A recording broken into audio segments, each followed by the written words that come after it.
first of all, the name of the talk today, or the title of the talk today, is This Day in Paradise. And it comes from a scripture of Jesus, from one of his statements. A statement that he made on the cross. Like I said, this isn't the season for this, but this statement means a lot to me, and it could mean something to each of us if we really concentrate on it for this reason. Jesus says this in Luke. By the way, this story or this little scenario occurs in all the Gospels, the Synoptic Gospels as well as John, to some degree or other. Some of them it's embellished upon. Some of them it's a little different. Some of them just say there was a guy on either side of Jesus hanging there and so forth. It doesn't necessarily go into detail about it. The first gospel that we have in our Bible, Matthew, states that both of the robbers who were hanging on either side of him were both deriding him, saying, hey, if you're the Son of God, get us out of here, and so forth. But that's not what happened in this one. And Luke states it this way.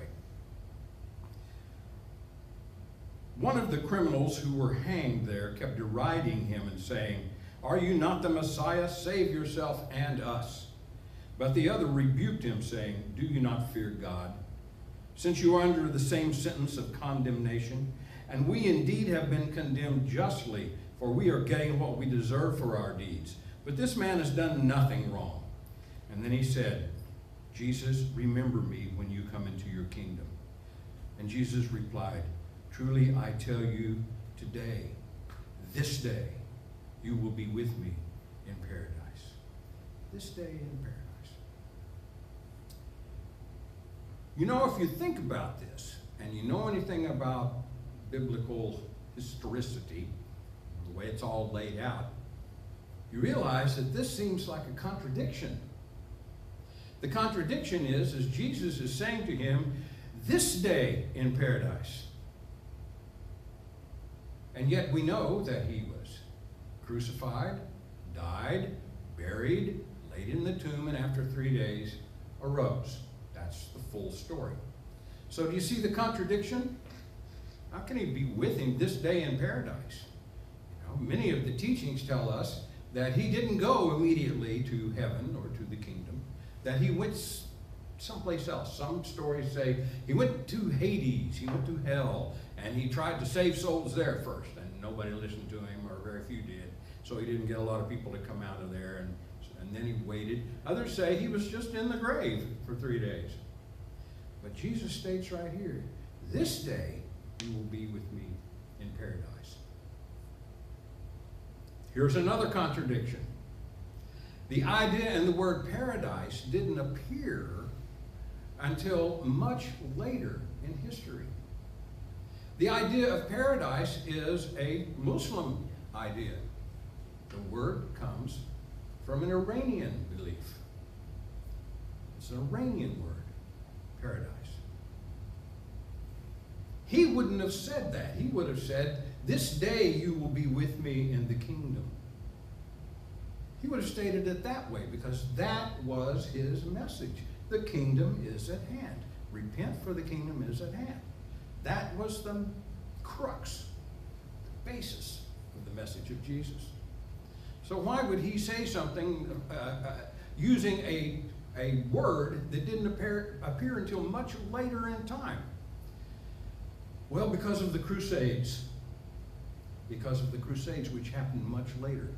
You see, when we read these scriptures, we have a mix of what happened and what had recently happened and what was happening during the time of King James and so forth when this was all put together.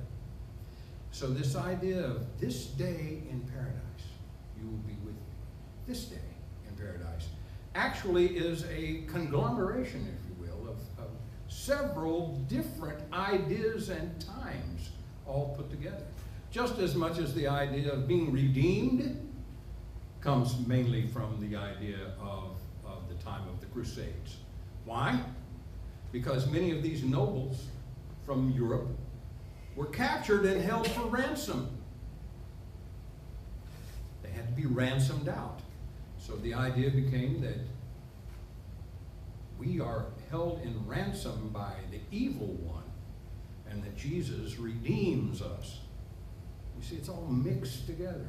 It's all mixed and so forth, this whole idea. But if Jesus is stating this at that time, or something like this, because it appears in all four of these Gospels, so there must be some grain of truth in here somewhere. Then let's take that and let's examine it a little more closely. He would have said, "This day you will be with me in the kingdom." He could have as easily said, "This day, because of your statement, you are with me in the kingdom." You see, because Jesus was talking about consciousness. He's always speaking about consciousness. So he has on the right of him one who is deriding him, saying, "Well, if you're the Son of God, get yourself off of here. And while you're at it, get me too. Get me off. Get me off the hook. The real hook." And the other one was saying, "Come to yourself. Don't you realize that the seriousness of what has happened to you is from your own consciousness, your own choices, your own doing, and mine too? But I ask you, I will accept my punishment, but still I will say to you, Jesus, Master, remember me." He doesn't even say, "Help me." He says, "Remember me when you come to your kingdom. Remember me." That's all he asks. Let's take this now and do what Unity loves to do, which so many other religious beliefs don't do. And let's do a metaphysical interpretation of this story. Otherwise, it's something that happened to somebody else 2,000 years ago, and we're just observers of it, and we hear it, and we say, "Oh, wasn't that a sweet story?" And that's the end of it. It's got to mean something to us in our personal lives, and that's what metaphysical interpretation is all about. It takes the story and makes it about you, about your consciousness. Here's how that works. So we have this tableau. Picture the tableau in your mind.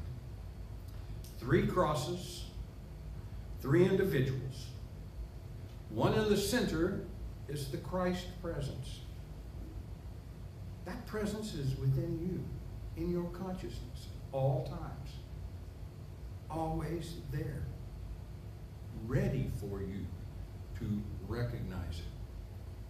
On one side of your consciousness is a type of belief system which says, "Prove it to me, do it for me, make it happen the way I want it to happen." And it has been condemning, and it has been railing against the Christ presence all along. It says this over and over and just hangs out there. It's just hanging out. On the other side is one who said, the part of our consciousness which says, "I'm not perfect. I'm human. I make errors in judgment and choices. I know and am willing to accept whatever the outcome of the choices I have made is, good or bad.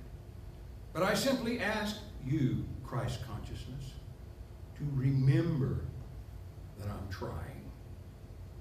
Remember the part of me that is trying to do the right thing." That consciousness immediately turns to us. That Christ consciousness turns to that part of us and says, "This day, because of this type of attitude that you are expressing, puts you in this moment in the Christ consciousness kingdom." You're there. When? When first of all you accept who you are, accept the fact that you're not perfect in your physical being and in your mental understanding of life, but rather that you are doing that which your finite, incomplete awareness leads you to do.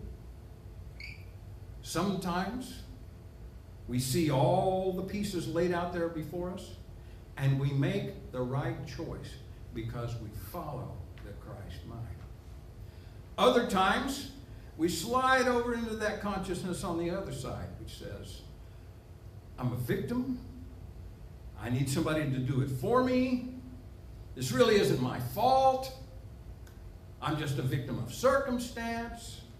Yes, I may have made the wrong choice, but it's because of my upbringing, and it's because of, and we find any excuse we can find to keep from owning the choices that we have made.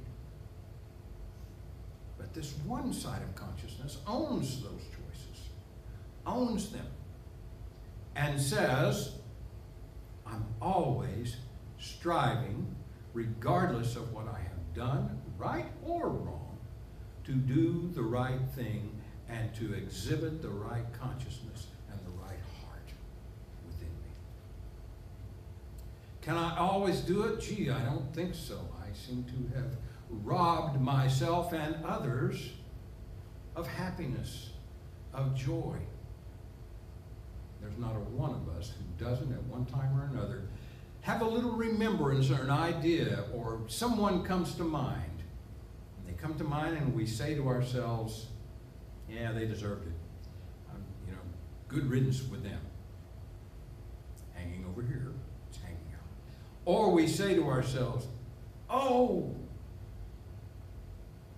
I am guilty of doing the wrong thing to that person long ago. I was selfish. I was hard. I wasn't paying attention. I didn't love. Those moments are difficult for us. Those are the moments we have to say to ourselves, I own it. I own it right here and right now, and I ask the Christ presence to make it dissolve, to be absolved from this so that I can go on. Because it's difficult living with yourself if you're constantly in guilt and condemning yourself. It's like we would say, remember me in your kingdom. Bring me in. Remember me. And the Christ presence says to us, right now, you're there. Just stay right there. Long ago, I used to attend a Southern Baptist church, and I learned a lot from that Southern Baptist church. A lot of things that were hanging over here, and a lot of things that were hanging over here.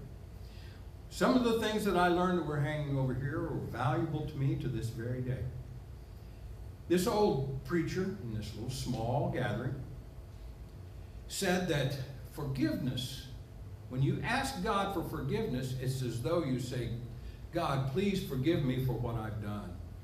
And God turns, recognizes you, and says, forgive what? It's that instantaneous. It's as though it never happened. This day with me in paradise. This day in paradise. Now we look out upon a world that we live in, and I've spoken of this in the last few weeks, and I keep thinking it's going to come to an end, and it just keeps rolling and rolling and rolling. What is it that is being expressed in our world today? What's being expressed is a consciousness of longing, as a consciousness of separation, a consciousness of bitter hatred towards the other, as I like to call it. That sense of separation. Right now, we can end that in our own consciousness. And that's the only way it's going to ever end, is one consciousness at a time. Oh, we are a small group, you may say. Someone else must do this. And I I say to you, it has to start with us. It has to start with each one of us. We have to become that before we can express that. We have to become this peace. We have to become this forgiveness. We have to become this love before we can ever express it out into the world. Otherwise, what is it? It's this consciousness over here. And not this one that's saying, renew me, remember me, replenish me. That's the consciousness we're after. The Christ presence is always present for each and every one of us. Immediately to say, you are enough. You are mine. You are enough. You are me in this world. So let's be that. Let's be that. And when we do, then this moment, the kingdom is ours.